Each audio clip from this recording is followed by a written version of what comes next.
That is really nice. Thank you very much. I'm Maxine Isaacs. I'm a fellow here at the Institute of Politics. This is the 6th meeting of a 7-week study group on the press and the 88 presidential campaign. So those of you who haven't been regular attenders at the study group, you're forgiven, and you're very welcome.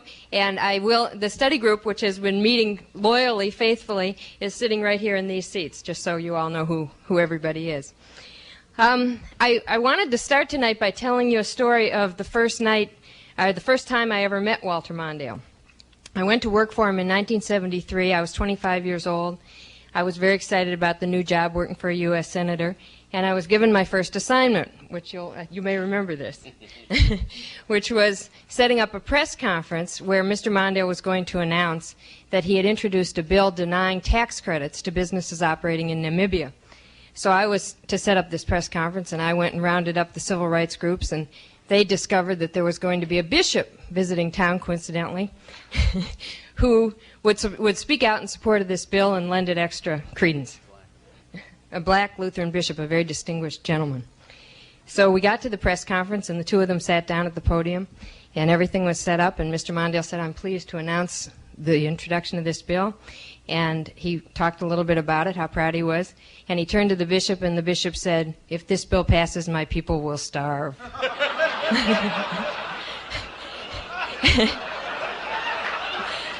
And Mr. Mondale looked at me, and I looked at him, and I didn't have any idea what this was about. And a reporter jumped up and said, "Mr. Mondale, there appears to be some discrepancy between you and your guest on this bill. And I think you said something like, it was just a difference of emphasis." And that was how he met his new deputy press secretary. I seemed to be able to survive that, and I stayed with him for the next 11 years, eventually going on to become his press secretary, which was a wonderful job, as you will see tonight. Those of you who haven't seen Mr. Mondale in person before, he's really a wonderful man who's thought very deeply about the questions we've been wrestling with in this study group, about the relationship not only between press and politics in 1987 and before, but between the press and politicians. It's a very thorny problem, and we're going to shed some light on it tonight. I am going to introduce Andrea Mitchell in a minute, and she will introduce Mr. Mondale. But first of all, I wanted to throw, in the context of our study group, I did want to throw one idea into the mix here, and tell you a story about 1984. In 1984, basically because of the decent instincts of Walter Mondale and the belief that press have a right to question anybody who wants to be president, which we've learned is a fairly radical notion, we created what I now think of as reporter heaven on the Mondale campaign. The reporters had almost unlimited access, not just to Mondale, but to the senior officials in the campaign. They were able to stop him anytime they had a question. The result of this was that, and he was doing press conferences in addition in most of the media markets we visited. We were up against an opponent who granted no access to the press, which we're going to talk about some more tonight, who had a very disciplined staff and who exercised total control not only of his own message, but because of the difference between the two campaigns, really over the whole agenda of the campaign. Some of this was due to his being an incumbent president. Some of it was due to an uncanny, really, understanding of television. But Reagan went in front of the cameras every morning and said, "The grass is green." And then Walter Mondale would go out and he'd try to say something complicated like, I'm going to earmark any new taxes for a deficit reduction. But what would happen would be the reporters would come to Mondale and they'd say, "What do you think about the president saying the grass is green?" Or, "Why did you say it was blue in Kentucky a few weeks ago?" And we got lost in the stories that were created really by our own accessibility in some cases, although I don't think we're totally solely to blame. If I could do it over again, I would advise that we be slightly less accessible, exercise more control over the message, and try to give the voters a clearer impression of who Walter Mondale is, because I think he deserved that and was shortchanged in not being able to come across as clearly as he deserved. I don't want to rehash the '84 campaign tonight, and I hope our discussion really doesn't lead us in that direction. I think that Reagan has left an indelible imprint on politics that we're going to be sort of working against for the rest, or for many years to come. It is in that connection, partly, that I'm really pleased to introduce Andrea Mitchell. She's been watching this president up close for 7 years. She is a tough, shrewd, fair reporter. She's thought deeply about what Reagan means, not just to the political climate today, but for the foreseeable future. I did want to tell you one story about Andrea. When I first met Andrea, it was in 1980, and we showed up at the Democratic Convention in New York, and we were driving along. We got out of a hotel, in front of a hotel, and there's a reporter whom I hadn't met before standing on the sidelines going, "Mr. Vice President, Mr. Vice President." And I walked over to her and I said, "Andrea, you've been covering the White House too long. Come over and ask your question in person." Which she did, and she's since become a very good friend. She's been a reporter for 20 years. In Philadelphia first, in Washington, D.C., and then with NBC. She's covered every political convention since 1972, and the White House since Jimmy Carter. She is a person who continues to tell it like it is. Andrea Mitchell.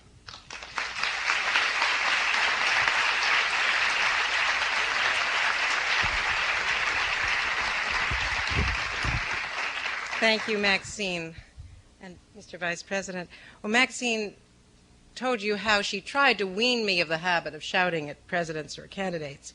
And covering Walter Mondale was a civilizing experience, but I quickly got over it. Went back to our bad old habits. And I'd like to share a few thoughts tonight with you about the '84 campaign and what has happened since then, and why covering Ronald Reagan does involve a lot of shouting, and why his lack of access during that campaign, and before, but certainly since, has really changed the nature of politics in our country, and changed the nature of reporting, and I think for the worse. A little perspective, perhaps, tonight on the lack of comedy at the White House, and the way we shout, the way we are rude, and the fact that we go for months and months at a time without having any understanding of what is gone into the formulation of policy. In the '84 election campaign, and I see some of my friends, Curtis Wilkie, who has experienced past campaigns as well, television and print correspondents alike were frustrated by the lack of access to this president. It was the tendency of political strategists, what Vice President Mondale talks about, the salesmen, the marketers, the focus groups, the pollsters, and certainly the handlers of Ronald Reagan, to treat each day as the creation of a television event. That is, an event that is highly visual, completely controlled, and offers no opportunities for anyone to ask questions. This is a trend that is continuing into 1988, and that's why I want to focus on what has happened in this White House and what people like Mike Deaver brought to American politics. I can attest that it is possible in 1986 to have traveled 25,000 miles with Ronald Reagan and never have gotten close enough to even shout a question. Back years earlier, there were certainly warning signs. I remember in '82 we were in Des Moines and we watched advance men pushing a 400-pound hog out of a shed into a 95-degree midday sun so that the president's helicopter could land and he could be photographed patting the pig on the head. Well, first of all, you know what happens when a helicopter lands on a pig farm. But second of all, the pig knew better than the advance men and stayed inside. We once flew all the way to Billings, Montana, just so that we could watch a chorus line that would have done the Rockettes proud, warming up the crowd for Ronald Reagan coming out on a stagecoach to give a speech and then to leave, and we flew back to Washington. Every day the White House attempts still today to produce on the evening newscasts a perfect little campaign-style spot, a minute and 30 seconds selling some aspect of the administration's program. Now, sometimes it doesn't work. Sometimes the president doesn't stick to the script. There was the trip to the Chesapeake Bay in 1984 when they were trying to tell us that Ronald Reagan was a great environmentalist, except that someone on the staff that very same day named Ann Burford, who had already been, eased out, named her to an environmental post. So we got to the Chesapeake Bay and they had all of the visuals arranged for us, except that it rained. That was one thing that they couldn't control. And we shouted a question about Ann Burford and the environment, and the president demurred and they turned off the lights thinking that we couldn't photograph it without the lights, and we continued to photograph in the dark. And finally, Larry Speakes jumped in front of the camera and went like this, and the president said, "I can't, my guardian won't let me." There was a time in Boston, back at the worst point in the recession, when the president came and the whole idea was to show that he wasn't a limousine liberal and he was going to visit a working class bar. Some of you may remember this. And he came out of this bar and all the pictures were great, and he had hoisted a pint of beer even though he doesn't like beer. And he said, "I know I'm going to kick myself for saying this," and then said that we should do away with the corporate income tax, which, you know, some people might suggest is good economic theory, but it was not the message that they had planned that day. So they had a problem. You know, they could say that he didn't mean it, which would reinforce the impression that Jim Baker and Mike Deaver were, you know, speaking for him and that he wasn't in control. Or they could say that he meant it, which would, of course, discount everything that they had tried to do about the working class president. Or they could say it was our fault, which was clearly the best option. So Larry Speake scolded us and said that we were licking our chops and doing backflips. I mean, the White House attempts at stagecraft certainly are most pronounced on foreign trips. The election year extravaganza to China. I was the pool reporter prior to that in Korea at the DMZ, watching the White House set it all up. And we were on a parapet, and they had 2 camera crews, 1 network crew for all the networks, and instead of the usual Navy archival crew, they had the camera crew taking pictures for the Republican National Convention.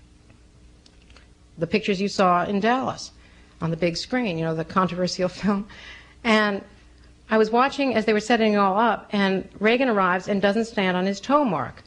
You would think that that was one thing that would come naturally. He didn't stand on his mark, so one of his aides crawled on his hands and feet beneath the barrier so he could not be seen by the cameras on the other side, tugged on his jacket and said, "Mr. President, you know, move over on your mark," because that way the sun would be fully flooded on him and he would look terrific. And someone, Donaldson or someone, shouted from below, you know, "What do you see out there?" as he looked out his binoculars and he had on his flak jacket. And he said, "It looks like a Hollywood backlot, only less important." And I thought that was a great metaphor for the campaign.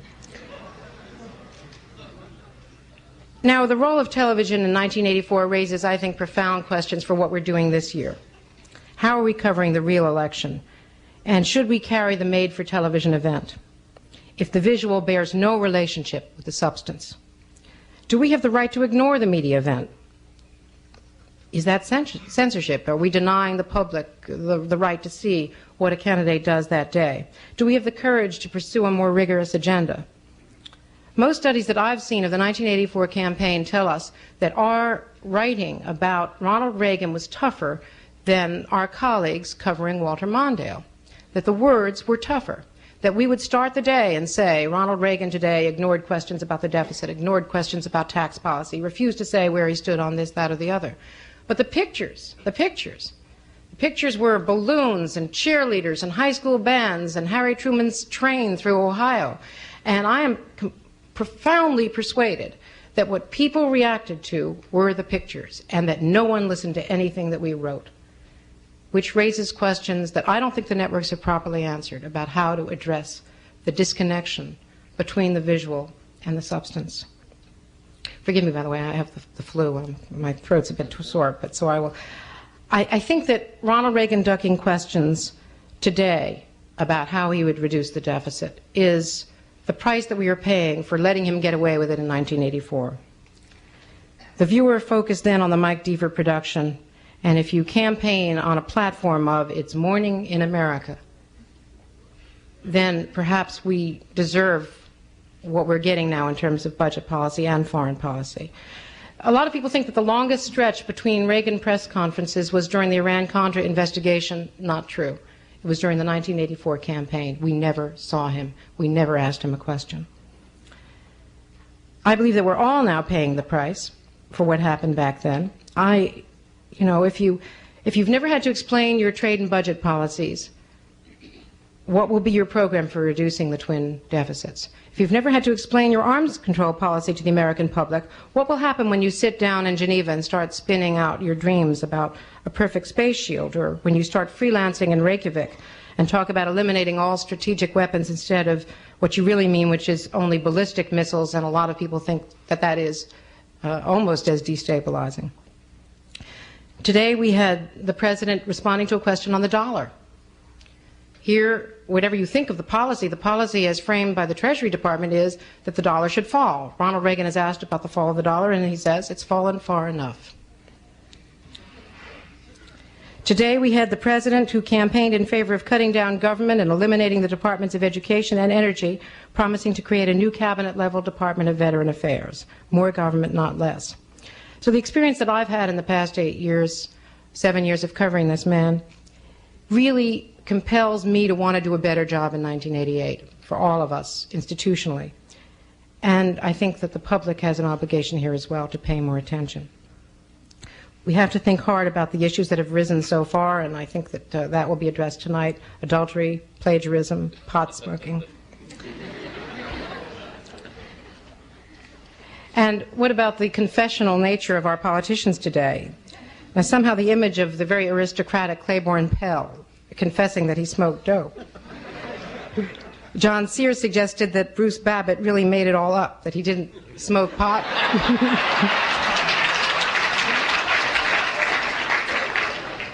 And today we had the Education Secretary, William Bennett, confessing that he once had a blind date with Janis Joplin. True. Could I make that up? But I should hasten to add, it was not when he was at Harvard, it was when he was at the University of Texas in graduate school. But the best thing I could say about Bill Bennett tonight is that when asked by the AP, well, what did you do on your blind date with Janis Joplin, he said, none of your business. Now, if there were ever a miscalculated confession in a political campaign, it was Walter Mondale's at the 1984 convention. Just think about it in the context of the market crash and today's budget negotiations. Mr. Mondale said that day, that night, let's tell the truth. It must be done. It must be done. Mr. Reagan will raise taxes, and so will I. He won't tell you. I just did. The Vice President also said Mr. Reagan is keeping his plan to cut the deficit secret until after the election. That's not leadership, that's salesmanship. And he went on to say, I think the American people know the difference. Well, you were wrong on 2 counts. They didn't know the difference, and he really didn't have a plan.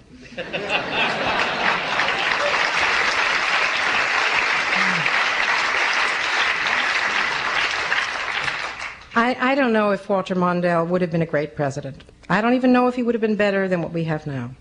I do know, one doesn't know. I'll let you defend yourself. I do know that those of us who covered the campaign did not give the American people enough information to make an intelligent choice. That's something we have to fix. Vice President Mondale exposed himself to the hurly-burly of that political process because he believes in it. His opponent did not. This man's belief was bred into him at a very early age in that special farm labor tradition in Minnesota, and then nurtured by his mentor, Hubert Humphrey.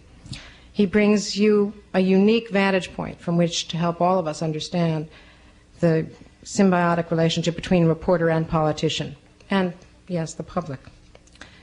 Now that I'm no longer covering him, I think I can say with complete objectivity that Walter Mondale is thoughtful, he is kind, and he is very, very wise. Vice President Mondale.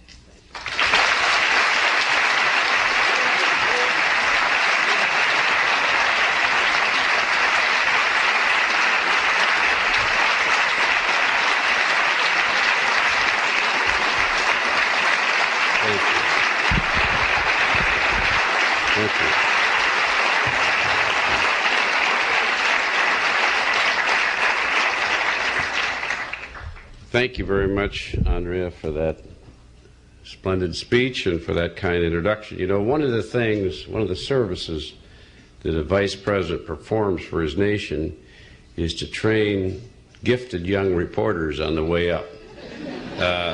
They figure they can't be hurt by flying around in the vice president's plane. And Andrea was one of those who, on the way up, flew in that plane, and I take a lot of credit for her career since that time. We don't have a finer journalist, and we're both honored, all of us are honored, that you'd come with us this evening, even if you've got the flu. And I thank you for the lines. I'm going to be using them tomorrow night. I'm always glad to be back in Boston. You know, someone once said that what's really important about Memphis is that it is as far south as God will go. And what's really important to me about Boston, it's as far north as the Democrats will let me go. And of course, I want to thank the organizers of tonight's event, Max and the others, for the superb timing. As everyone in this room knows tonight, this is the 18th anniversary of the most important speech and statement to be made on the issue of press and the politicians. And of course, I'm referring to that magnificent address by our then distinguished Vice President, Spiro Agnew, in Des Moines, Iowa, in which he said that the press were neighboring nabobs of negativism. When you think about it, it makes you proud to have been a vice president, doesn't it?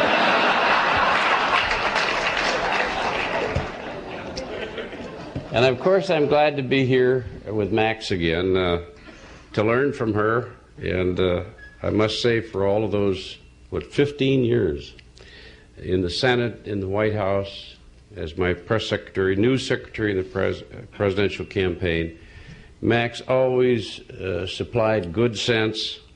She always gave us that spirit that we needed and the balm that was required during some tough days.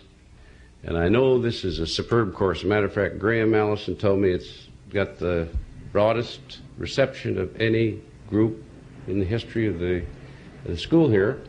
And that's what I would expect of Max. Congratulations. And I'm glad to learn again from you tonight.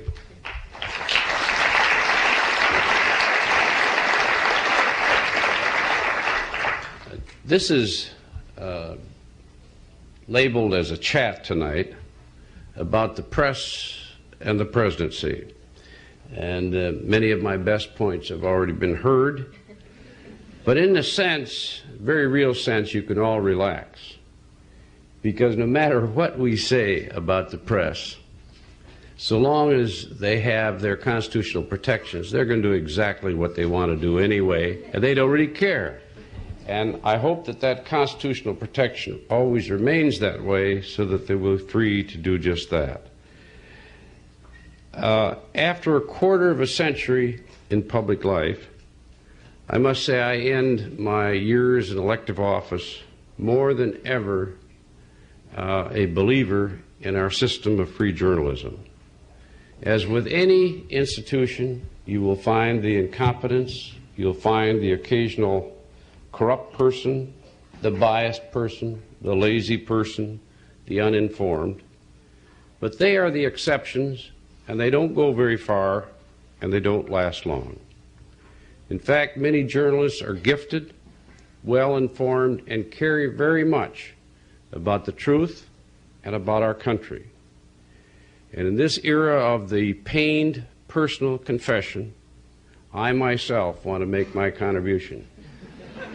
As much as it hurts, I like journalists. Not all of them, not every day, but most of the time. Thus, most of my concerns are found with the process and with the system in which journalists are required to do their work. Do we have enough competition so that the public can hear it all? Basically, I would say yes. But at the same time, I'm bothered by what I believe to be the inclination of the networks, locked as they are in fierce competition, to soften their edge when hitting a popular target. I am also bothered by the limited time of their news slots, which discourages depth and breadth, which I also believe is dictated by competitive pressures. News coverage and politics are increasingly influenced by the marketing trade. In fact, I think politics is now in a new era that will be called the age of the marketer, and I hate every bit of it. Just as bad money drives the good from circulation, marketing-only strategies devoid of substance are now driving substance from politics. The new kings of politics are the pollsters, the filmmakers, the political consultants, focus group organizers, computer mail experts, and of course the fundraisers who make it all happen.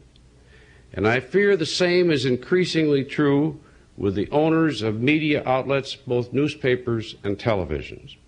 They may be pinning market surveys to their pajamas, as Lyndon Johnson once did. He was reading polls when he should have been reading about Vietnam.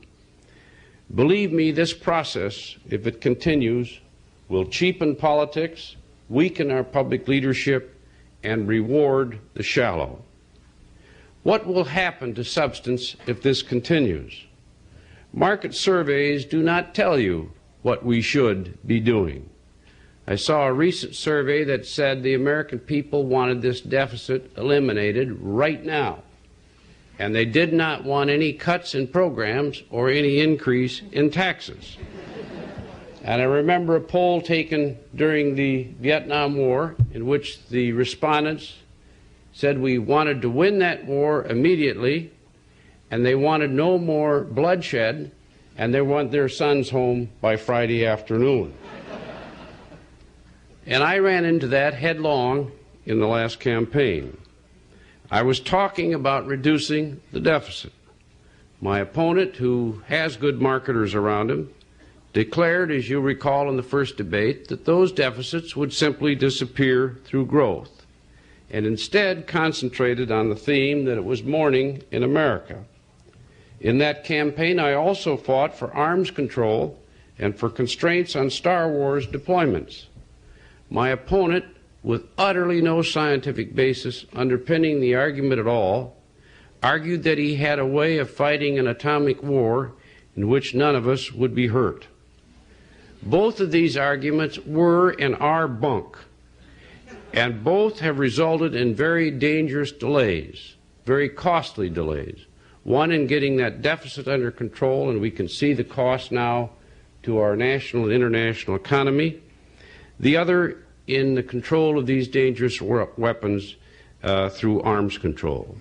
Solutions are being delayed because the marketers want us to believe that there are no tough alternatives. If the leaders in the American media and our political leaders flee to the marketers and away from reality, how are we ever to solve our problems? How does this nation ever avoid reality and at the same time solve its most difficult problems? You can't do it in your family, you can't do it in your local communities, you can't do it in your state, and you can't do it nationally or internationally either. And the very beginning of responsible leadership begins with the leader who will stand up and tell us the truth, and together as Americans we will face reality and solve those problems. Absent that, our nation will pay and continue to pay a dreadful price. In my campaign, I often said that President Reagan was uninformed, out of touch, and uninvolved. I believe we know now that that indeed was the issue in '84. But since there were no news conferences, no opportunities to see the President in action, the most important of all of these issues died, except for a few days after the first debate when the public for the first time got a good look at them. Compounding this problem is the growing practice by which candidates are successfully ducking accountability to the press. As was pointed out earlier, I had a policy of holding several news conferences a day. The President held not one news conference between the convention and the election. The result? I had great difficulty controlling my message while Mr. Reagan had complete control. Every night I was on the tube responding to the tough ones. Every night he was on the tube talking about puppy dogs and picket fences. The press picked my pictures, he picked his. And toward the end of the campaign they had George Bush as well. This worked so well that in 1987 the President has held but one news conference, I believe, since last spring. The helicopter engines are soaring deliberately, and if he decides to answer, he hollers out only what he wants. Now they tell me in this current campaign that Mr. Bush and some of the others are beginning a strategy to distance themselves from the press, answering only what they want, while the Democrats are being massacred every night by a frustrated press that can only get a whack at them. The result is a stronger-looking Republican ticket viewed alongside the squabbling Democrats. My favorite example of this problem was how we handled our health problems in '84. I announced early on that I had a mild hypertension problem, and I gave everybody my doctor's number so that they could call. Reagan stiffed all questions on health. Matter of fact, there was a picture one night of Reagan's assistants taking Reagan's doctor bodily and lifting him and throwing him into the back seat of a car because he had begun to answer questions without authority on that issue. And what the result was that every week there would be all sorts of backgrounders on my health problems and volunteered answers. Cranial lobotomies and other things along that line. And every day the story on my health just rolled right along. And it didn't make any difference that it was a minor problem, that the doctor was answering all the questions. The fact was that it was only my campaign that would talk on the issue at all. And except for a slight increase in my margin among funeral directors, this whole issue was of no help to me whatsoever. What is the cost of ducking from one's responsibility as a candidate or as a president? The sad fact tonight is, and I've checked this with several journalists, and I got exactly the same response from each of them, that the answer is, as of today, that there's no downside at all in avoiding that responsibility. In fact, it is a plus. What is the reward for being accountable to the press? The answer is the same, none. In fact, you pay a big price. And I think because of that, because of the success of this strategy, we're going to see more and more of this. I don't have an answer, but at least we should be trying to hold the candidates accountable right now. I used to say we needed debates in the primaries, and I had about 55 of them, I think, on this platform alone. And I don't say that anymore because we're having debates every night all over the country, and I don't think you can push that anymore. But I do believe that there ought to be an agreement between the two major parties that there would be, I use the figure 6, 5, 4, major debates. And I would like to set aside a specific topic, major topic, on each debate. One night could be national security, another night foreign affairs, another night economic policy, another night social policy, another night issues of due process, liberty, and so on. You could pick the topics as you wished, with a panel of reporters who are gifted and experienced in the field. And let's go at it for 90 minutes or more, and let the American people find out about our abilities, about our understanding, about our vision, about our direction. And I think the American people have said repeatedly that that's what they want. Because the millions that turn on television when you have the two candidates debating is absolutely unbelievable. I don't know how many watched our two debates, but 80 million, 100 million. And the whole world watched. It must have been hundreds of millions around the world to boot. They're watching because they know it's an uncontrived environment. They know the marketers can't get to you if you're stupid. It's too late. Not even makeup helps, as one of the candidates determined. And it's the one place where you just might find out enough to be able to make a wise choice on personal character grounds as well as issues of substance. The second thing I would try to do right now is to try to get each of these candidates to agree to at least a monthly news conference. Not to do that, it verges on the unpatriotic. That office does not belong to the president. It belongs to the American people. It's our business, and we've got a right to know what that president's doing with our affairs, and he has a responsibility to respond.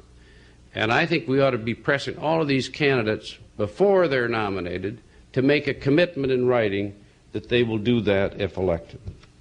Now, Maxine tells me that one of the key concerns expressed by her students, sometimes in anger, is what is perceived to be excessive personal nosiness by the press, the personal questions.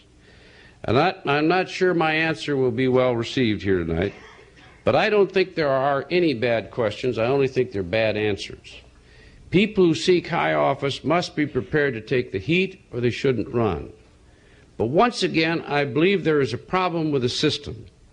People will always want to know about character. I don't care where you are, what the organization.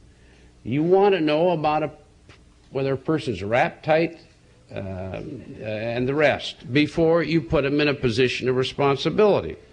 Is that person able, honest, strong, both physically and mentally healthy? These, after all, I think are the most important questions of all, because if the answer is no, it's like that terrific banker had only one problem: he embezzled.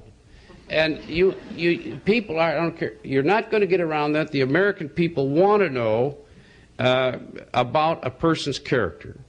During the campaign, I used to comment to Max about how many of the questions I would get would come wrapped in a substantive issue package, but if you unwrap the package, it was really a character question. Because people don't want to confront you and say, are you stupid, are you weak, are you dishonest? That chills this. I don't know why I addressed that to you, Graham, but I did.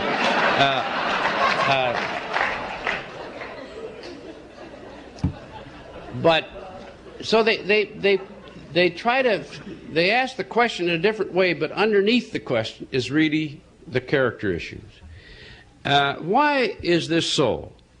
I think the public's right, because the present system is highly deficient in determining questions of personal preparedness and character. In a parliamentary system, colleagues who know one another pick their leader, whom they know. The system, while imperfect, assures much sounder answers to these character questions. In the old days, when the party establishment picked candidates in those old smoke-filled rooms, as flawed as that was, they too were making choices from among candidates that they personally knew. But today, thanks to the reforms of the 70s, many of which I support, candidates simply announce and then go to the public. How do you know who they really are? From their ads? The public senses this, and all they know is what they say about themselves or what some opponent who has motivations to the contrary says. And the public is understandably skeptical about what is being said. And thus they keep pressing for answers to those fundamental character questions. And I believe reporters feel the same way. And when they believe they have personal questions that need answering, they will and they should ask them. Now, of course, there are excesses. The classic New York Times written interrogatories that asked candidates, I think, to waive all their protections so that they could go through raw, unevaluated FBI files. I've been through mine. To my politicians, never release the right to look at your file based on my own. They put everything in there, and a lot of things that never happened. I've got to leave now. I got in trouble. And school files, anything that they could think of, and this candidate is supposed to waive all protections against those records. Well, rightfully, the New York Times thought it over and drew the request. I think there was some of that reaction this past week when people felt that indiscretions committed by people many, many years ago when they were younger ought not to be brought to bear at this time. In any event, everyone from the voter to the journalist and the editorialist is trying to get answers to character questions that a faulty system fails to provide. Unless the system changes, I believe we must look forward to more of the resulting embarrassment and injury that is so painful to the candidate and in so many ways so harmful and unfair to his family and his friends. I've got a suggestion that will help some there about a larger proportion of so-called superdelegates, which would bring more elected governors and senators and so into the process, which might help some, but I'll talk about that later if you want me to. Let me close with one observation.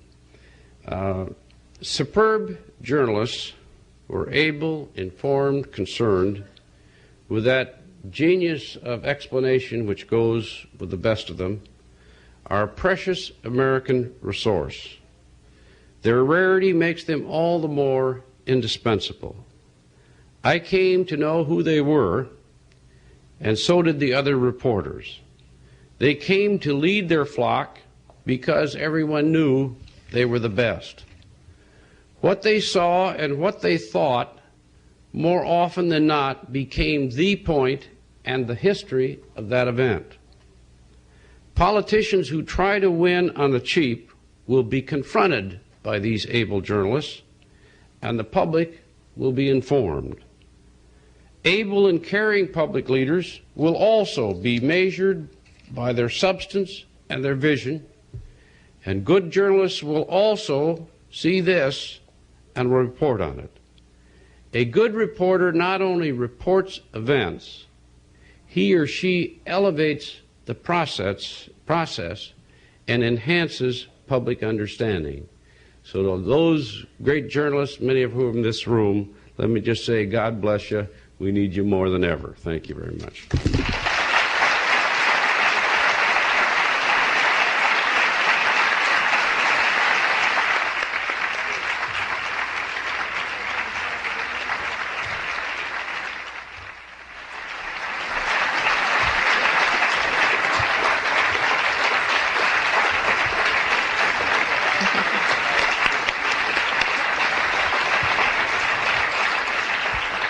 Thank you. Now we get to the fun part. Dean Allison will lead off the questions. There are 2 microphones on the floor. Feel free to walk up to them, and one of us will call on you. But go ahead. Vice President Mondale, let me take you back to your analysis of the '84 election, in which, if I heard it, we take several hypotheses. A, your campaign failed. B, the press failed. C, the American people's judgment failed. And there's got to be some combinations of those. I hear that the press failed in substantial ways, and I believe that myself. And I think Andrea's argument was to that point. If we were now replaying '84 or thinking about its lessons for '88, and you were giving a few points of advice to the press about how they could have done their job better in '84 with respect to it's either morning in America or it may not be, okay, what 2 or 3 pieces of advice would you give to the press about '84 or prospectively for '88? Let me answer that in a minute, but in my opinion, even with the problems we've discussed, the result of the campaign would have been just about what we experienced. I think the American people did hear these arguments. I don't think they were kept from that for all the reasons we're talking about. Nevertheless, they heard it. And I believe it was a time in history when people were feeling good. They didn't want to confront the problems. It was a time of pause. And they did what they did. And they knew perfectly well why they were doing it. And I don't know that that result would be true now, but I think at that time, so I don't want to be misunderstood on that. I don't have an answer to a candidate who won't face the press or a president who won't face the press, but it should be the most fundamentally negative kind of strategy and be perceived as that. And we ought to have try to shape a series of remedies that make them pay a price. Why not just tell the president, all right, you're not going to have any more news conferences, we can't get to you, we're not going to cover you, except on our terms and when we feel like it, until you come on out and answer questions like your opponent. If they were off the air, particularly if you gave that time to the person who was answering questions, my guess is in about a day they'd decide it was time to hold a news conference. I don't think the Nets would do that, but I believe it's some kind of harsh treatment like that that forces the candidate who's ducking or the president who's ducking to pay a price that really hurts. I saw another thing you could do is when a candidate is fudging or not telling the truth or making mistakes or trying to sell something through this technique that just won't wash.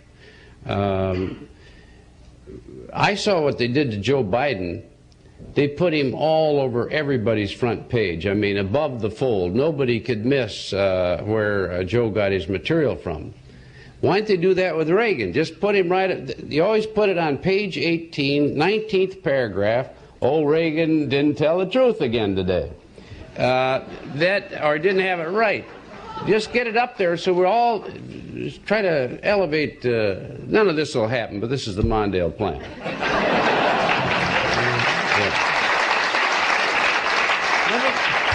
Let me do a short follow-up. Let me ask whether Marvin Kalb, who's running our new Press Politics Center, or Andrea would agree if the Mondale plan were put into effect, whether it would have any consequences.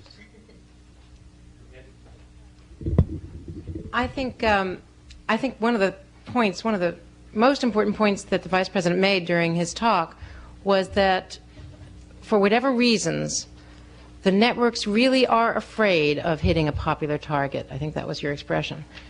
And it may be easier now, but I think there was a period there when there was a subtle sense. No one ever told me how to write a story, but I know what got on and what didn't get on. And I don't mean just at my network. And I remember when in April of '82, the diva rule was imposed and the networks were ordered to take turns covering on a rotating pool basis events that ought to have been open to all of us. And 2 of the 3 networks talked about holding back and keeping their cameras out. And the 3rd network broke the dam by saying, well, it's his house, it's his White House, he can make the rules.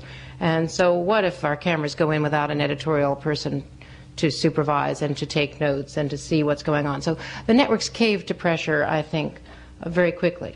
And I'm not sure it's because of commercial reasons. I think it's an even larger and perhaps more insidious kind of factor in the way networks operate in our society.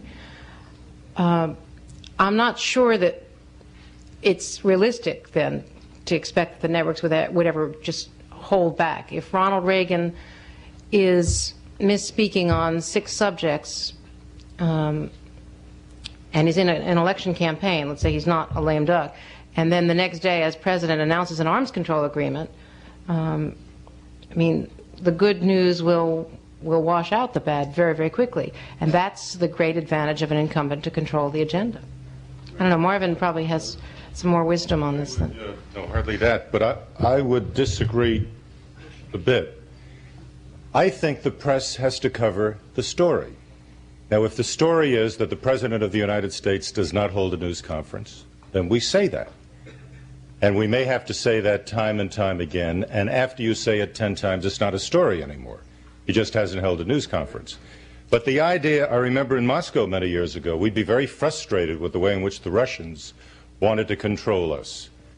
And one of us would say, well, if we really banded together, by Jove, it would be absolutely terrific. But you could never get that agreement among the American reporters, because they were there to cover the Soviet Union. The White House correspondent is there to cover the President of the United States, whether or not he gives a news conference. So while your idea is nice and it's interesting, I don't think it is professionally what a news organization should do. I think professionally a news organization must always cover what is happening and what is not happening, and then try to explain why one or the other is taking place. May I now ask you a question?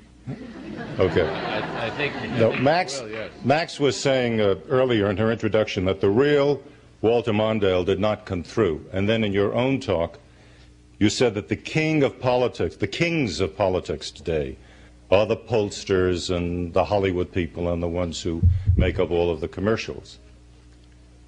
Where is the candidate? Where is the man who was trying to be President of the United States? They all work for him. Is it no longer possible for him to turn to them and say, I want to do it this way, and I don't care what you say. I believe this is right. Isn't that any longer possible? Yes, and the reason I say it the way is I think that's what we need to see out of more of these politicians. The more stories written on that 86 campaign, and I think you were on the road, Andrea, covering that, but there were stories about candidates for the United States Senate who never appeared in the public at all. They just raised money and sent it to the filmmakers. And stories about how political consultants would arrange literature, prepare attacks, and never even talk to the candidate. Where it had just gotten, they'd almost denied responsibility for their campaign. That's how far it had gotten. And I believe, I read a story where in the 1984, the Reagan campaign took a national public opinion poll every day. If you get into that mood, where's the leadership? How do you confront reality? They'll always tell you never to go out and level with the American people. Well, then how do we solve our problems? And I think it's in a campaign where we should make our basic decisions, not afterwards. It ought to be, that's what elections should be for, debating fundamental problems. Let's have the debate and let the American people vote on it so we've got a public decision and a real mandate, not a phony mandate afterwards to do something that someone discovers after the campaign. And obviously that is eminently doable, and I wouldn't be surprised if the public is starting to look for that kind of leadership again, that they've had enough of this celluloid stuff to last a lifetime. And they know in their own private lives, personal lives, that there isn't this kind of burdenless environment. There has to be tough choices made and tough leadership provided.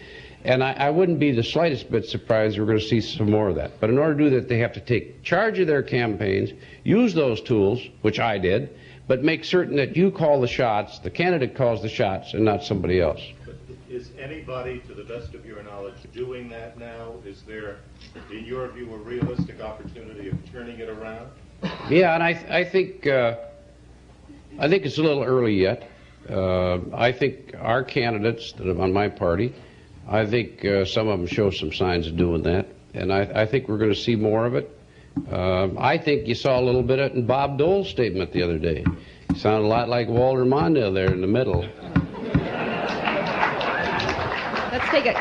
Let's take a question from the study group over here. I was on the convention floor when you made your statement on deficits and taxes, and it was my impression then that it was perceived as a very bold stroke. Later it was turned against you. And my question is, looking back on that night, are there things you wish you hadn't said? Are there other things you didn't say and now wish you had? And if you could relive that moment, what would you want to say to the American people? I think I would have said it just as I did, and I don't say that to say I'm perfect, but if you look at the last 3 years since the election, almost every central theme of that speech is proven exactly correct. And that doesn't make me a genius, because the trends, the basic predisposition of the Reagan administration was just clear for anybody who wanted to look at it. Secondly, I did not want to go to the American people about what I thought was the central issue domestically, getting the deficit down, and had all its impact on trade and everything that we now see, and it was some kind of froth, and then after the election say, oh, I discovered this problem and now we need some taxes, folks, because I think it would have left me without the moral authority I needed to do my job. I was in that White House the last year of the Carter administration when we lost our mandate. We were dead in the water. And I'm telling you, every day is terrible, because you got all the trappings of government and nothing. You know it's over. You can't get any momentum going.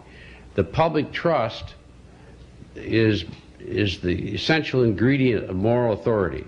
And I wanted the moral authority I knew I needed to get the job done, and I didn't want the job without that authority. So I'm not a dumb politician. I've been around a long, long time. I knew what it meant to say what I said. I would say the one mistake I made is that I did not carry that part of the debate out as effectively as I should in the remainder of the campaign. In other words, I should have really gone after what kind of taxes, what kinds of preferences were in the law now. I should have really taken it to them on their record on taxes. I didn't do that, and I think I lost a lot of votes from people who thought differently than what my view really was. But the one thing, I knew our chances of winning were not very good. Everybody could see that. And I just decided that I was at 3 months, which is a blessed opportunity for one man in America to say what he wanted to the American people as the head nominee of one of the major political parties. And even though I lost, I said what I believed. And I think history's going to look kindly on that campaign as a result.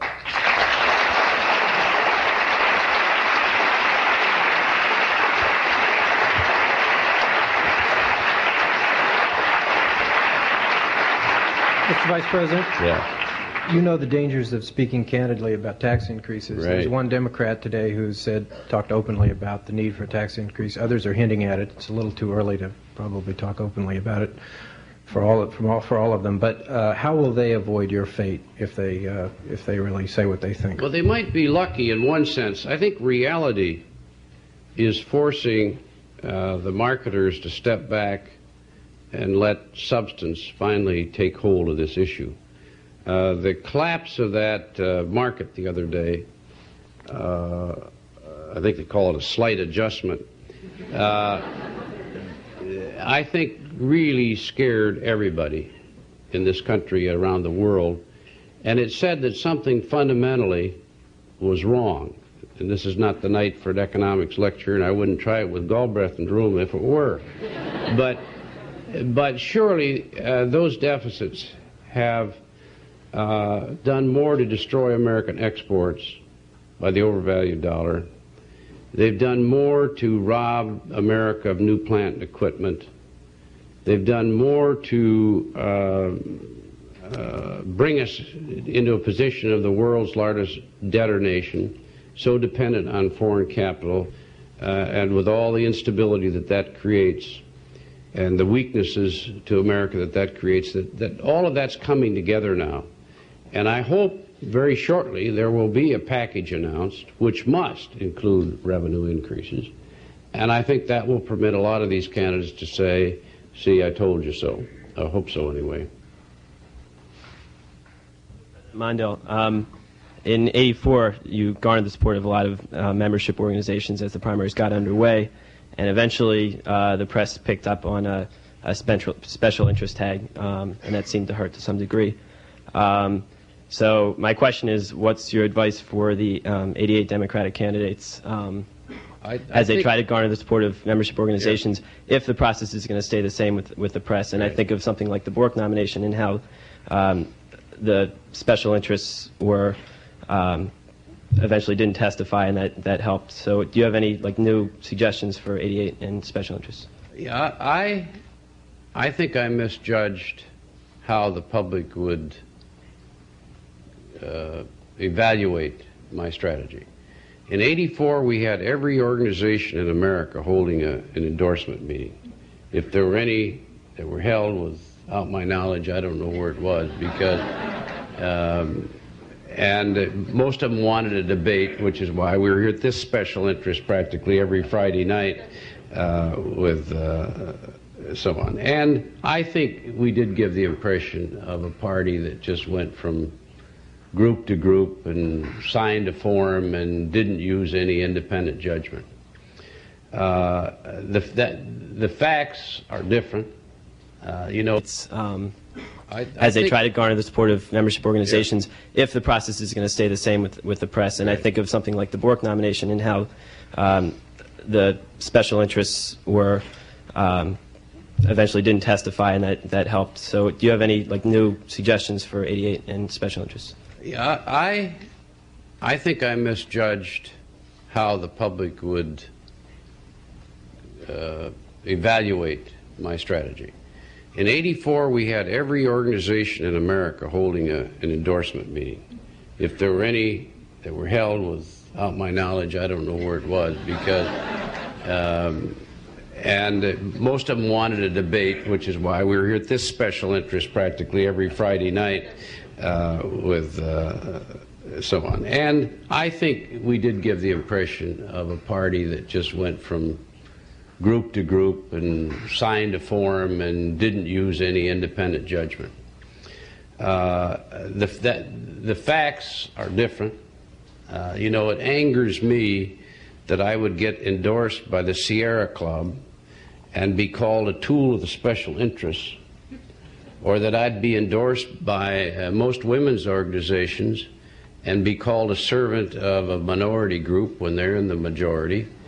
I believe that one of the real problems in America, in my opinion, is that in the abstract, none of the major reforms that America needs occurs except in the context of organizations that push and bring it about. And to try to exclude them from the process is a way of weakening the energy behind the very reforms that we want. And thus, rather than criticizing a candidate for going before those groups, we should analyze the nature of the commitments that were made and see if they were honorable and progressive. That was my theory, but I think the public decided that we were just so locked up with one group after another that the public interest would suffer. And I think this time in '88 you see a change. They're having the meetings, but they're not going through the endorsement process, and I guess that's what we have to do. Two brief, unrelated questions. First, I'd like to disagree with you. I'm not yet convinced the people want 90 minutes of intense debate. Millions watch those debates, but that's when all the networks cover them. My personal feeling is that if you put Wheel of Fortune against a debate between Pete DuPont and Dick Gephardt, you'd get a lot of people wanting to watch Vanna White. And I'd like your comment. The second question... The second question is, many voters perceived President Reagan's campaign by its slogan, as we've heard, "It's Morning in America." Your campaign was perceived by many to be less inspiring, always on the ropes, if you will. Could you relay a few lighter or more humorous incidents that you experienced while on the campaign trail?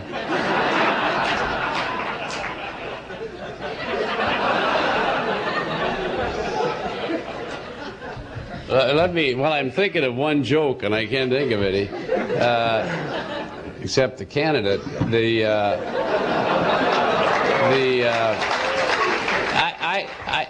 There's no question that for entertainment, politics is rated relatively low among the American people, and I agree with them.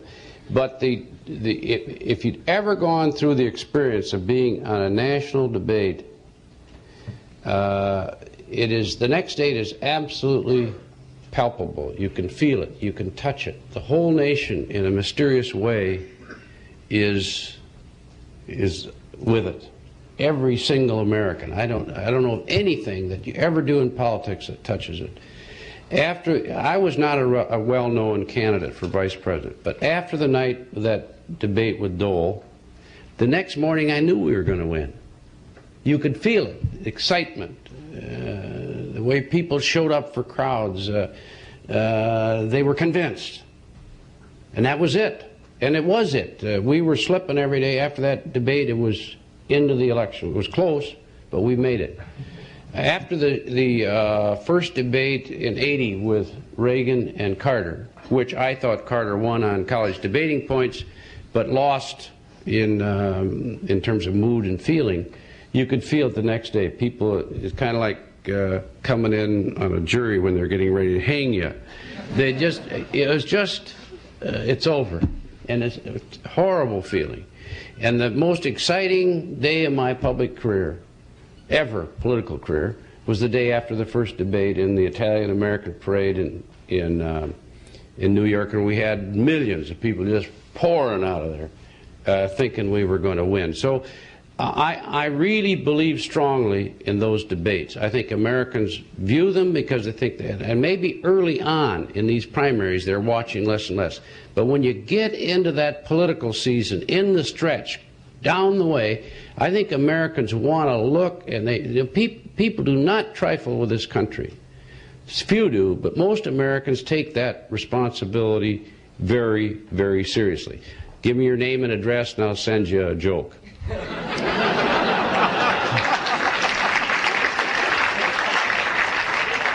This is a question for both you and Ms. Mitchell. To what extent do you think that Hart and Biden were victims of a headhunting press?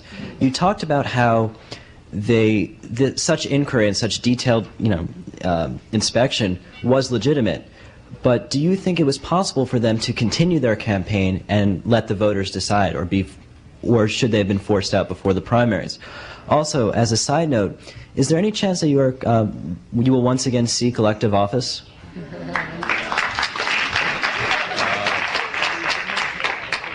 I doubt it.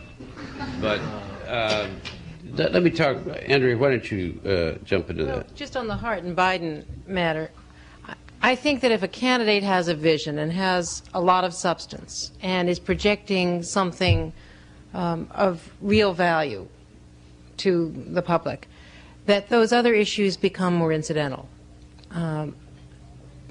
One thinks of Jesse Jackson. There have been all sorts of inquiries into Jesse Jackson's background, but somehow, up until this stage at least, Jackson manages to project something else and to sort of overwhelm all of that other stuff with his personal vision.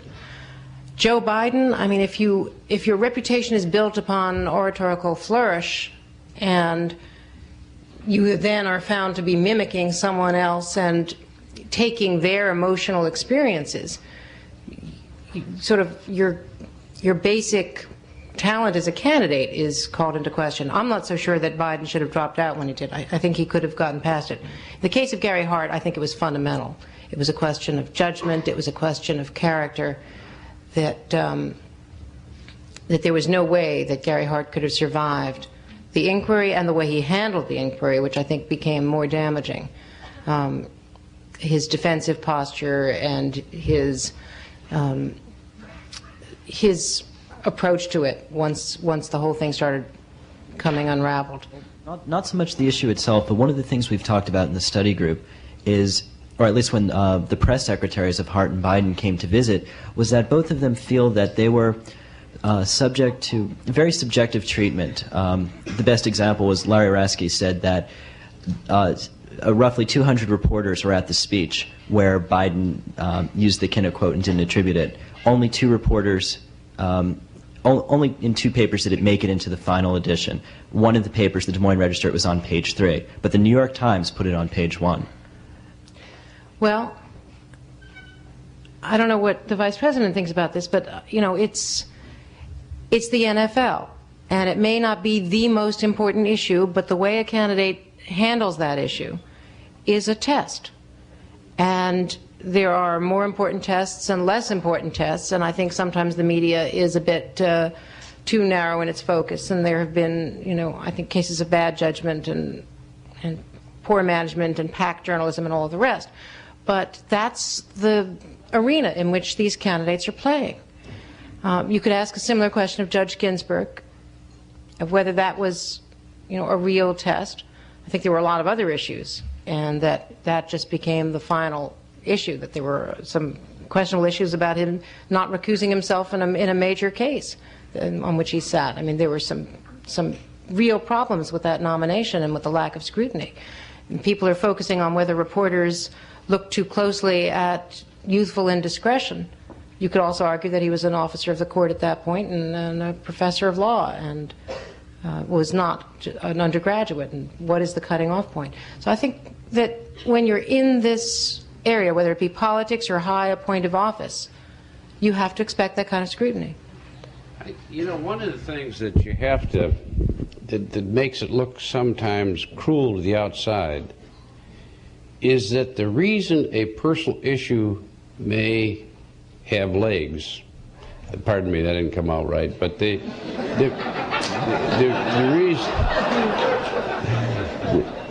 reason that it seems an issue will continue to have momentum, sometimes unfairly, is that point that I made in my opening remarks that I feel very strongly about. Our system is utterly inadequate to deal with character questions. And thus, when these candidates run, the public tries to grapple with this as best they can, and the press tries to grapple with it. And it may be that the character issue that surfaces will be only the tip of the iceberg. And it'll be something more fundamental that's really at work, but the issue sings nevertheless because the people feel that they're taking care of somebody that needs to be taken care of. When they sent Ginsburg up, I don't think that, I don't know, I saw some polls today and I agree with that, the fact that when a person is young and played around with marijuana 20 years later that should be an issue in one's nomination, I think a lot of people felt that was unfair, and I think it was. But there was this nominee had no background, no experience, absolutely unknown. Nobody could figure out who he was, where he came from, what he believes, you know, what kind of juices, nothing. And this most important one, and they're desperate to get their hands on something that would help explain it to them. And it's a question of weighing. Do we say that there's all kinds of issues that are off limits of a character nature and risk people getting into office and finding out later that there's a serious problem? Richard Nixon's name always comes to mind some way for me. Or should we say, look, Buster, you're running for President of the United States.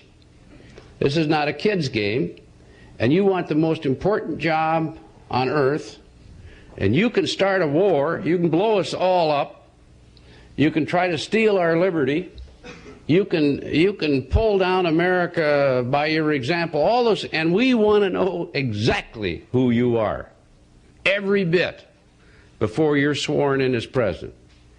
And I think that that's, for all of the heartache that's connected with it, that's the only real standard that makes any sense. If we had a different system, where, like the parliamentary system, which I don't think would work nationally, you could make a much better attack on these personal questions than you can now. Thank you. Mr. Vice President. Going back to the 1980 election, is there any truth to the story that in 1980 Reagan's handlers made a deal with Iran to prevent an October surprise by the release of the American hostages? And if there is a shred of truth to it, why wasn't it brought out? I will say no, although there's been some stories. I think Flora Lewis had something a couple of months ago about some strange meetings that occurred over there toward the end of the campaign. But I think the presumption has to be that no person worthy of the presidency or really worthy of being an American would pull that kind of a caper, and I don't believe they did. Mr. Vice President, I'm concerned that the current crop of presidential candidates are not honestly addressing the deficit and taxes. And they're still all saying they're not going to raise taxes and such. And it's clear, I think, to most any American that taxes are going to have to be raised, and none of them are broaching the subject. I'm wondering, one, what role the press can take. You know, I always sit there wondering when someone's going to say, like, you know, get real, guys. You're going to have to raise taxes, and let's hear what your plan is. And none of them, Democrats or Republicans, are really doing anything. What they ought to do is exactly what they did with me. They said, we want to see your budget in writing. So I did. I wrote it out. And it's exactly what I was going to cut, what programs I was going to add, how I was going to finance it, what my economic estimates were, the sorts of things that a budget bureau does, and I handed that out. What would be wrong with asking each of the candidates to talk about something that should be let's see the budget now. And if they've got magic asterisks in there for $100 billion to be explained later, and they're expecting 15% real growth over the next 30 years, you know you got a fraud on your hands. I think it's a follow-up to that, because you also addressed the weak character, and to me that hits at it. You know, none of them seem to have the character at this point to get out there and say the truth. And it seems like since your defeat, they've often framed it as because you told the truth about taxes, you were defeated. And now every candidate seems to be very scared to get out there and say the truth. You know, they all just want to put out images and stay to the back and keep cool. And I think it's a mistake. I think the first one that stands up and says, look, I've had enough of this. Folks, you're being flim-flammed. Here's how I'm going to do it. And there's no blue smoke and mirrors in this budget. I'm telling you the truth.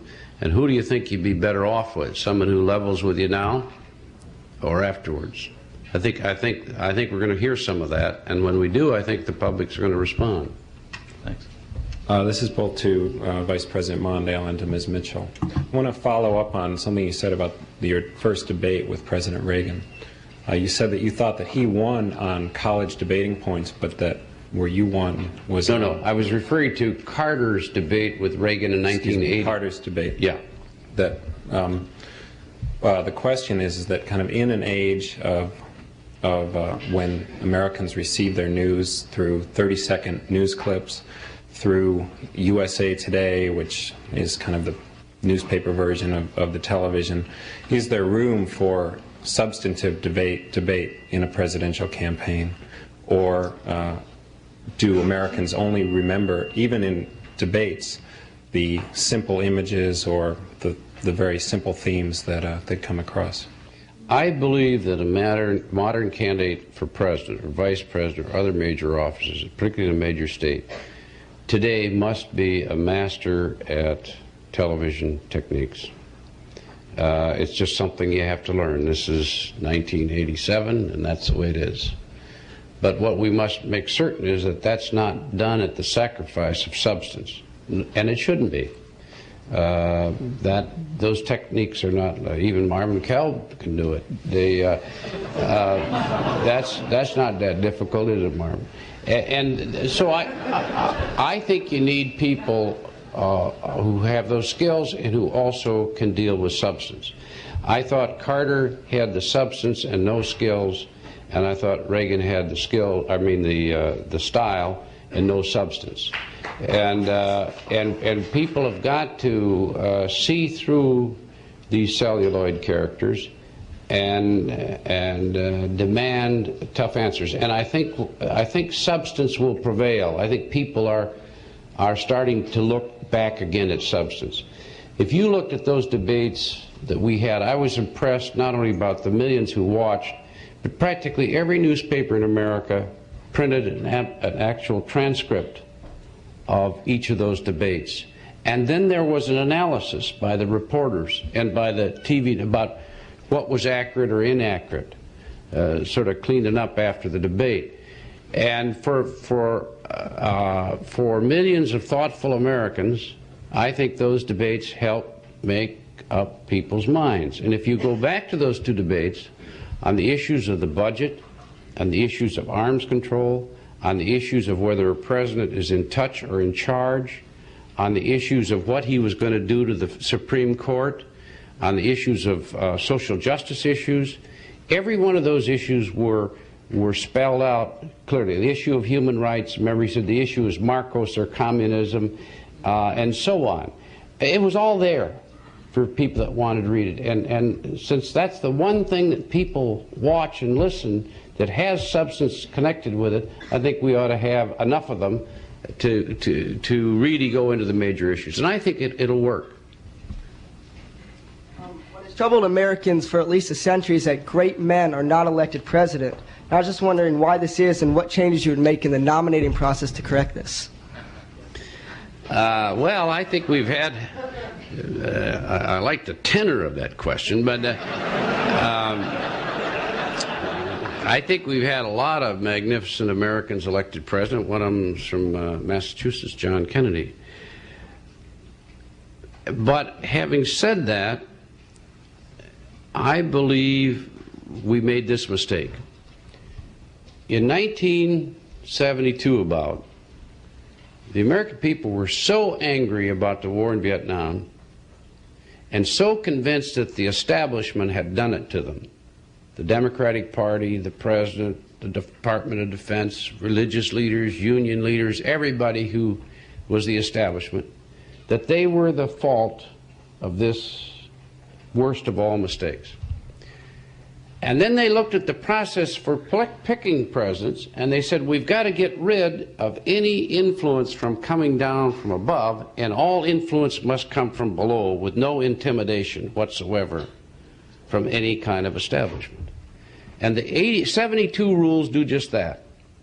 They were anti-politician, they were anti-establishment, they didn't want anybody who'd been elected to anything to even come close to our conventions. It was going to be a pure, unsullied expression of the people. And what happened was that the role of senators, governors, congressmen, women, legislators, and so on, that used to be important in the selection of our candidates, was removed from the process. And with it, the ability of these people to make judgments about character, about substance, about intelligence, about personal strengths, about mental health, about all these very, very difficult qualities, difficult to define qualities that we want of a president. You really can't work out an employment sheet for the presidency of the United States. It's a much more complex personal thing than that. So we got rid of all those people in the process. And I think we've weakened the Democratic Party in the process. It's a question of balance. Many of those reforms were essential to do away with race discrimination, the timeliness, the representativeness of delegates, and all that. That's all been good and solid. But I think we need to reintroduce just a little bit more of the establishment back into the process. Some of the names that have been talked about, I don't want to get into it, but some of those candidates had been in public life for years, and nobody noticed, but not a single politician who worked with them supported them. Why was that? Did they know something we didn't know? If I had announced, and people I'd worked with all my life wouldn't touch me, I would say it was time to figure out what was wrong with me. Now, we need to get some more of that back into the decision-making process in our party. Not easy, but I think it's time for some adjustment. Oh, pardon me. Go I wanted to say something about the previous question, because I don't know if I contributed to too much of a generalization about the role of television in these campaigns.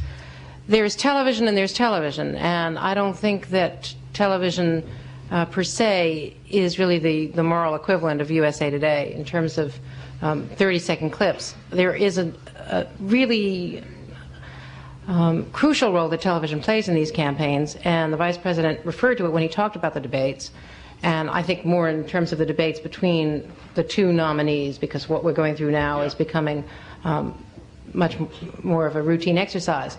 But there was that moment in Louisville when Ronald Reagan was going down the Pacific Coast Highway and retreating into anecdotage, if you will. And, I mean, you sensed it there, and the American public sensed it, and it coincided with a story in the Wall Street Journal the next day that had already been worked up on that issue of his age.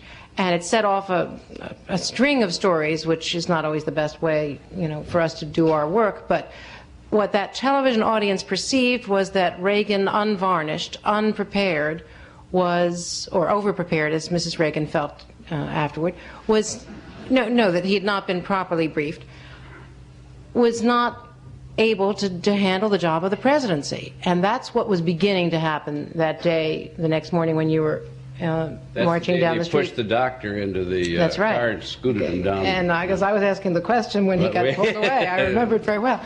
And there are other ways that television plays, I think, a very important role. There's the work that Judy Woodruff does on McNeil Lehrer. There's the work that Marvin Kalb is now doing in his series of interviews.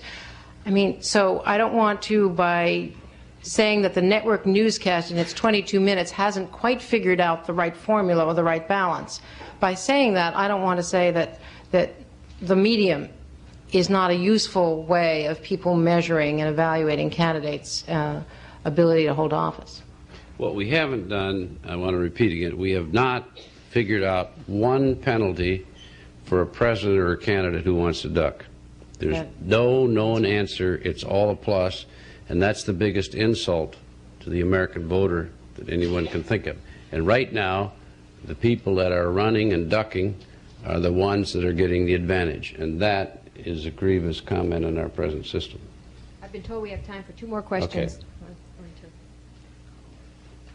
Putting aside personal views and from a common decency standpoint, do you believe in 1984 and now again in 1988 that Jesse Jackson was treated fairly? Putting aside personal views on the man, do you believe he was treated fairly by the Democratic Party, one, and by the media, two? Yeah, I have no doubt that Reverend Jackson was treated very fairly by the Democratic Party and by me. I was very conscious of the fact that he was the first serious black candidate in American history. And as a man who spent his whole life in the civil rights movement, I wanted to add dignity and stature to that healthy development. I think that, if anything, particularly in the early part of '84, he was held to a standard on issues that was beneath that we were held to. I think in '88, that first historic breakthrough having occurred, now all candidates for president must be held to the same standards on issues, facts, and policy. Do you believe that I don't know whether this is a view I find alone, but quite often in terms of how the press regards him, the media, television, what have you, they don't quite accord him the same respect in terms of calling him front runner when in fact he was the front runner. When Gary Hart removed, rather saying it appears that he has the inside track to the nomination, when with Mr. Hart back in '85, in terms of '88, they were saying that he was the Democratic front runner, as well as studies which have shown in '84 he was treated as an outsider in the Democratic race. Boy, I don't agree with that at all. We were, and I handle this myself, we were very, very careful. I was. I mean, we gave him one full night at the convention. He was not the nominee, but we let him have that full night. We were very, very careful at all stages to make certain that he was, with every one of the debates that he was involved in, I tried to treat him with the dignity and respect that his candidacy deserved, and I believe we did. Now, I'm not in a position to comment on how these latest stories, I think I've read several stories saying that Jesse Jackson's the front runner. I don't know, Andrea, maybe you want to. Well, I think what Reverend Jackson is complaining about is that it's his front-runner status, which is acknowledged in polling and in recognition, is devalued by the media because reporters approach him and say, well, since you can't be the nominee, that is the given, and that's a real problem. And I haven't given it enough thought to figure out just how we approach that, but the assumption is that in 1988, the nominee of the Democratic Party is not going to be Reverend Jackson because of his race and because of his controversial background on a number of foreign policy issues, and that the Democratic Party is not going to choose him. And therefore, people tend to diminish the significance of what he's achieved in the way they write about him. And that's the old handicapping the horse race aspect of our business, of saying, well, since you're not going to be the nominee, or do you want to be vice president? And he appropriately, in his most recent interviews that I've read, and says, I have more support than anyone else. Why should I be talking about the vice presidency? Which is the only thing that he can say realistically, if he wants to be vice president or if he wants to be a power broker. So it's a real problem for the people covering him to try to figure out how to accord him that status, but also independently, using editorial judgments that we all have to use, acknowledge that these are the facts of life in the Democratic Party in this part of our century. Thank you. Mr. Vice President, your 1984 candidacy will go down in history, and in part because for the first time a woman had been endorsed by a major national party for national office. In light of the outcome of I'm surprised it was the last question, but in any in light of the outcome of that candidacy and the short-lived exploratory attempt by Representative Schroeder this year, what role do you foresee for women in national political office in 1988 and beyond? That's one of my biggest disappointments. I thought we'd opened a door and we'd see people walking through it, and we're not. Now, that may be coming, but we're not seeing it in 88. Pat stepped down, and Jean Kirkpatrick's not running, and so on. I did much more. I don't hear any talk about a woman vice president.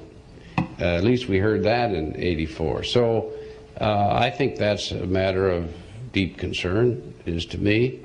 What we are seeing that's hopeful is that coming up all across this country, we're seeing more women elected to legislatures, to governors, lieutenant governors. We just elected a woman majority leader of the state house in Minnesota. I think there's plenty of evidence that women are gaining a lot of strength, but they're doing it apparently by first showing they have the experience to go the next rung. The problem with going to the presidency is that I think people still have a lot of problems with that. And it's very hard for a woman to have had the background and experience to argue that she's ready to do that. That was one of our problems. And after all, Ferraro had been in the Congress, 6 or 8 years, and she'd spoken on all these, but people still didn't feel, well, I'm ready. So there's that verdict out in 84 that this is a risky strategy. I don't think for a moment that we should allow that verdict to rest that way. I think Ferraro campaigned very effectively. I think she was more effective than her opponent. They had to hide George Bush the last 3 weeks of the campaign, and I didn't have to hide Ferraro one day. I'm proud of her, and I think she did a good job. And the other thing, now that we're talking about the press here, if I had picked a male candidate, would the press have gotten 150 reporters and checked his wife's finances? I don't know. And I'm not asking that to be relieved from any responsibilities, but once again, she disclosed all her records. I did. Our opponents didn't disclose any of their records. I think they finally did at the very last. And with that, I bid you all good night. Thank you.